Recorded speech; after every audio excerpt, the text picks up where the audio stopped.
And the city of Columbia is working to better understand how rising temperatures are impacting our communities. Last week we told you about urban heat islands and what that means, which is when bigger cities can record higher temperatures because they have more buildings and more asphalt and sidewalks and things that heat up the city.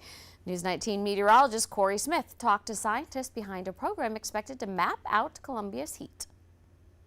The urban heat island is something we encounter every day in Columbia.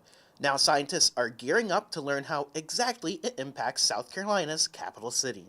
We are one of 14 communities that's been selected in the United States, plus 2 communities internationally, to be part of a heat mapping project. Kirsten Dow is a professor at USC.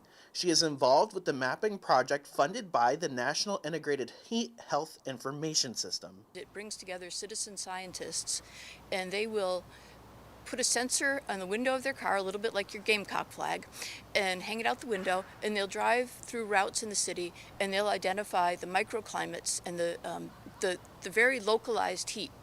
Surface temperatures, like we showed last week, can vary around 60 degrees, moving from a shady spot into a sunny area, even if it's only within a few feet.